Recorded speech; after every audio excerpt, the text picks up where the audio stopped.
Student, आप लोग कैसे हैं? आज हम लोग पढ़ेंगे भूमध्य सागरीय कृषि के बारे में। इसके पहले हम लोगों ने पढ़ा था पिछले उसमें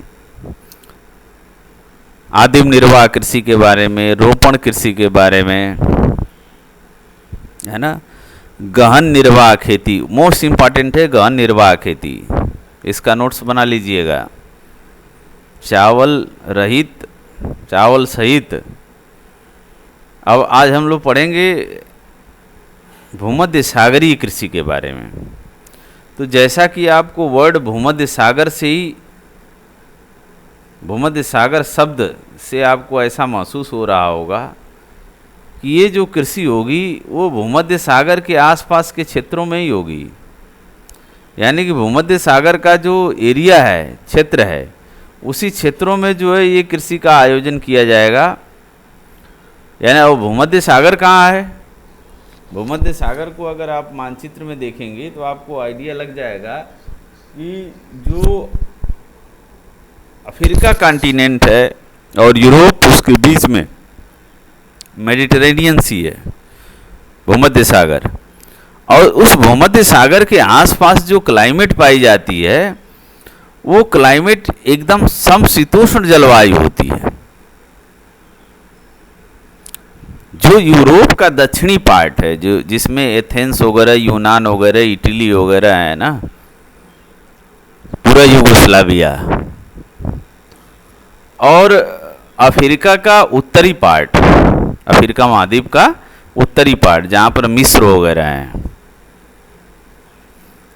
है, लीबिया, लाइबेरिया, ये सब जो हैं, वहाँ पर जो है ये भूमध्य सागरीय कृषि की जाती है उसके आसपास के एरिया में।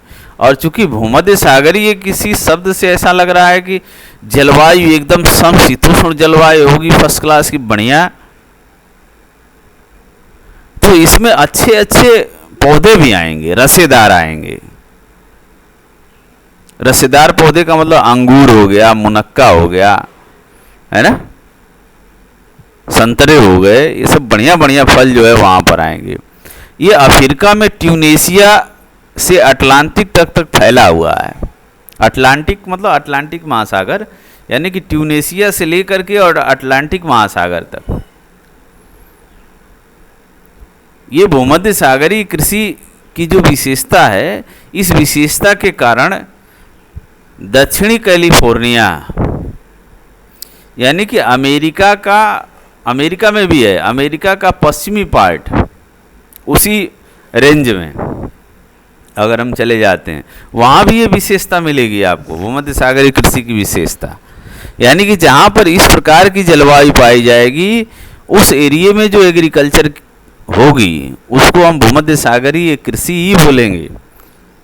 मैक्स असली नाम तो इसका भूमध्य सागर से रिलेशन है इसका, जो दे रहा है कि दक्षिणी कैलिफोर्निया, मध्य चिली जो दक्षिणी अमेरिका के पश्चिमी पार्ट पे, दक्षिणी अफ्रीका का दक्षिणी पश्चिमी भाग एवं ऑस्ट्रेलिया के दक्षिणी तथा दक्षिणी पश्चिमी भाग में। अब इसकी विशेषता क्या कर रहा है कि यहाँ पर खट्टे फलों की आपूर्ति करने में यह क्षेत्र बहुत ही महत्वपूर्ण है। खट्टा, जैसे अंगूर की कृषि भूमध्य सागरीय क्षेत्र की विशेषता है। ये इस क्षेत्र में कई देशों में अच्छी किस्म के अंगूरों से उच्च गुणवत्ता वाली मदिरा यानी कि शराब का भी उत्पादन किया जाता है। निम्न श्रेणी के अंगूरों को सुखा करके मुनक्का और किशमिश बनाई जाती है। अंजीर एवं जैतून भी यहाँ उत्पन्न किए जाते हैं। देखो कितनी पौष्टिक चीजें जो है यहाँ पर उत्पन्न की जाती हैं। शीत ऋतु का मतलब शीत ऋतु के महीने में जब जो है यहाँ पर जो है ठंडी ज़्यादा पड़ने लगती है, यूरोप और कह रहा है इसका, देखो भूमध्य सागरीय कृषि में यूरोप और संयुक्त राज्य अमेरिका में फलों एवं सब्जियों की मांग होती है, तो इस क्षेत्र की पूर्ति की जाती है, इस क्षेत्र से ही, है ना, वो पूर्ति की जाती है। अब भूमध्य सागरीय कृषि का जो क्षेत्र देखेंगे तो आपको दिखाई देगा कि भूमध्य सागर के आसपास का एरिया, चूँकि ये जो मानचित्र है भूमध्य सागरीय कृषि का नहीं, ये डेयरी कृषि क्षेत्र का है, भूमध्य सागरीय कृषि का मानचित्र जो है आपकी किताब में दिया होगा, उसको आप ध्यान से देखेंगे। हैं, अगर नहीं दिया है तो उसको जो है आप जो है डाउनलोड भी कर सकते हैं। ये तो मिश्रित खेती का है, हैं, उसको आप किताब में अपने देखिएगा ध्यान से, कहाँ पर है। अब कह रहा है कि बाजार के लिए सब्जी और खेतों एवं उद्यान कृषि मतलब प्लांटेशन वगैरह, सब्जियां हैं, फल हैं, पुष्प है आदि कहाँ पे लगाए जाते हैं विश्व में ज़्यादातर। तो ये कहीं पर भी लगाए जा सकते हैं, इसके लिए कोई ऐसा नहीं है कि कोई विशेष एरिया हो। देखो सब्जियों वगैरह का उत्पादन हमारे क्षेत्रों में भी होता है, उष्णकटिबंधीय क्षेत्र में भी हो सकता है, शीतोष्णकटिबंधीय क्षेत्र में भी हो सकता है ना। उसके लिए क्या है कि सब अर्बन एरिया होना चाहिए। ग्रामीण क्षेत्रों में सब्जियों का उत्पादन होगा, उसको नगरीय क्षेत्रों में भेजा जाता है ना। ऊंची आय वाले उपभोक्ता उस क्षेत्र में होने चाहिए। गहन श्रम और अधिक पूंजी की आवश्यकता होती है। इसके अतिरिक्त सिंचाई, उर्वरक, अच्छी किस्म के बीज, कीटनाशक, है ना, रहित गृह एवं शीत क्षेत्रों में कृत्रिम ताप का भी कृषि उसको क्या बोलते हैं, वो ग्रीन हाउस इफेक्ट। ऐसे क्षेत्रों में जहाँ पर जो है तापमान काफ़ी कम होता है, वहाँ पर जो है वो ग्रीन हाउस घर बना दिए जाते हैं, ग्रीन हाउस बना दिए जाते हैं, शीशे के होते हैं वो। उसकी विशेषता क्या होती है कि आने वाली रेस को तो वो आने देती हैं, लेकिन जाने वाली रेस को वापस नहीं जाने देते। और यह कृषि जो है कह रहा है कि उत्तरी पश्चिमी यूरोप, संयुक्त राज्य अमेरिका के उत्तरी पूर्वी भाग एवं भूमध्य सागरीय प्रदेश में अधिक विकसित हैं, जहां औद्योगिक क्षेत्रों में जनसंख्या का घनत्व अधिक है। देखो जनसंख्या का घनत्व तो दक्षिणी पूर्वी एशियाई क्षेत्रों में भी अधिक है, वहाँ भी ये कृषि की जाती है, लेकिन थोड़ा बड़े पैमाने पर नहीं की जाती है। वो जो है टेक्निकल करते हैं और बड़े पैमाने पर करते हैं। हमारे यहाँ क्या है, आदिम प्रकार की आजीविका खेती करते हैं, हम जितना बोते हैं उतना खा जाते हैं, और ये बिजनेस के उद्देश्य से करते हैं। जो यूरोप के और अमेरिका के जो देश हैं। नीदरलैंड पुष्प उत्पादन में विशिष्टीकरण रखता है, अपने आप में एक विशिष्टीकृत क्षेत्र है नीदरलैंड, जिसको प्राचीन काल में हॉलैंड कहा जाता था। यहाँ से बागवानी फसल, विशेष रूप से ट्यूलिप एक प्रकार का फूल है, पूरे यूरोप के प्रमुख शहरों में भेजा जाता है।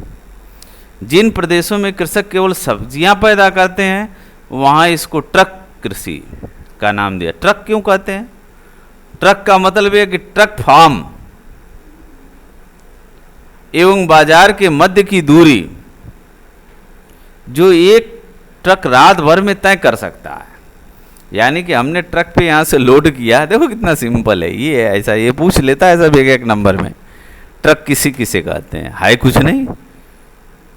ट्रक का मतलब क्या है कि जहाँ फार्म हाउस है, जहाँ पे सब्जियों का उत्पादन होता है, वहाँ से और बाजार तक ले जाने के लिए जो एक रात में ट्रक दूरी अपनी तय कर लेता है, ऐसी कृषि को जो है ट्रक कृषि के नाम से जाना जाता है। पश्चिमी यूरोप एवं उत्तरी अमेरिका के औद्योगिक क्षेत्रों में जो है ना, औद्योगिक क्षेत्रों में उद्यान कृषि के अलावा कारखाना कृषि भी की जाती है। इसमें पशुधन पशुधन का मतलब क्या है कि जीव जंतु भी आते हैं, विशेषतः गाय, बैल, कुकुर। बाड़े में कारखानों में तैयार बनाए जाते हैं एवं जो है बीमारियों का ध्यान भी रखा जाता है, उनकी सुरक्षा संरक्षा पर भी ध्यान रखा जाता है। देखो ये दिया हुआ है, ये चित्र है आपके। नगरों के समीप सब्जियों का उगाया जाना, ट्रकों एवं ठेलों से वह नगरीय बाज़ारों में ले जाए जाने के लिए सब्जियाँ बहुत सिंपल है ना, रखा जाता है। अब इसमें मेनली क्या है, मेनली सहकारी कृषि क्या है। सहकारी नाम से क्या, कोऑपरेटिव एग्रीकल्चर इसको बोलते हैं इंग्लिश में।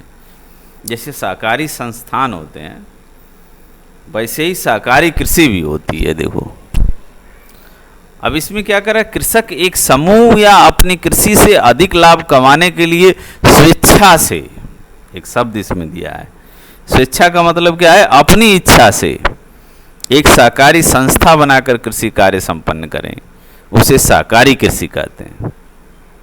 क्या समझ में आया?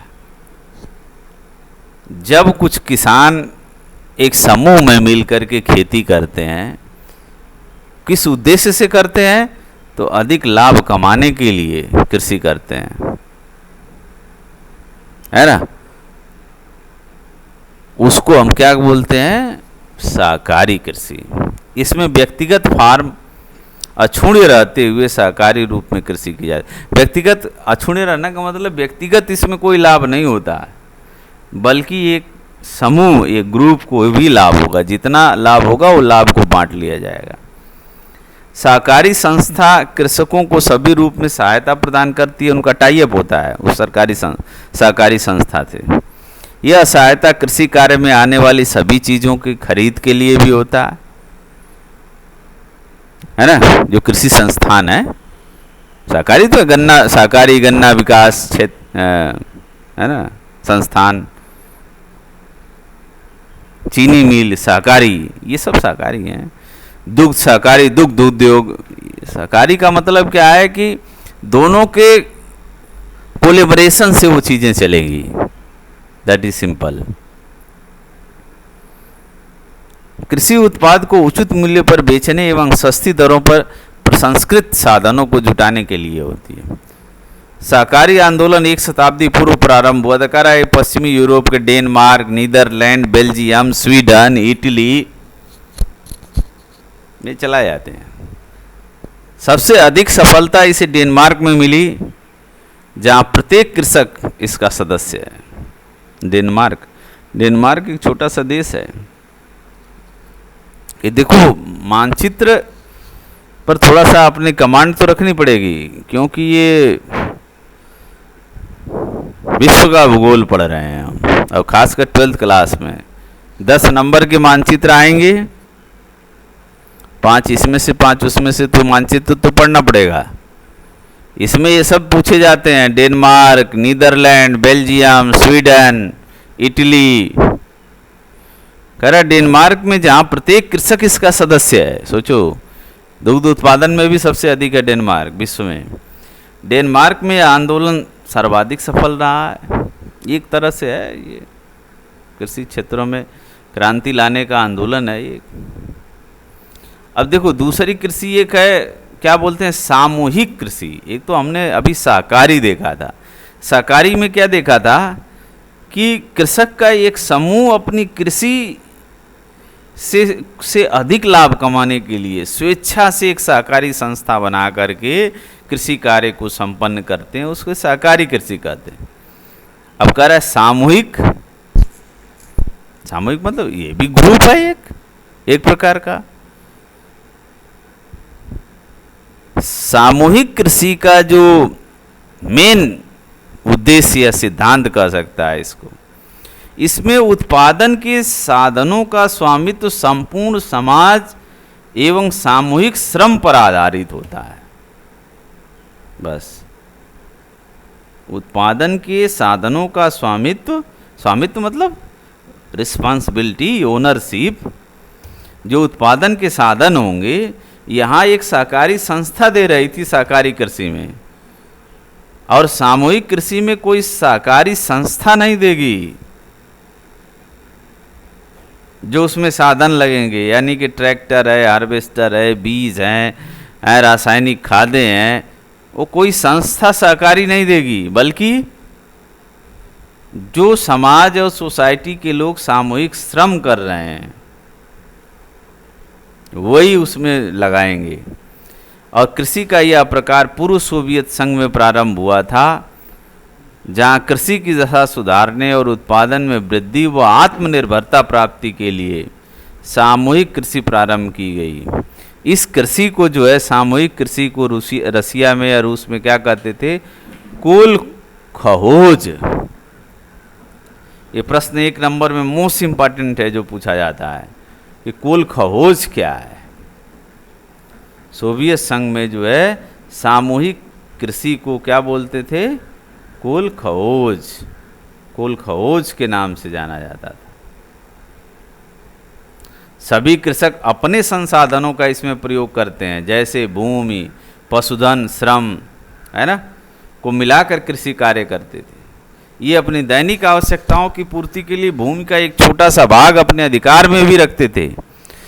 सरकार उत्पादन का वार्षिक लक्ष्य निर्धारित करती थी एवं उत्पादन को सरकार की निर्धारित मूल्य पर खरीदती थी। सरकार खरीद भी लेती थी उसको।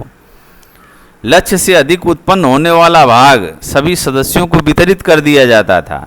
एक टारगेट निश्चित होता था, या बाजार में बेच दिया जाता था। अब बेच करके जो पैसा मिलेगा उसको क्या करेंगे, है ना, क्या करेंगे, बांट लेंगे आपस में।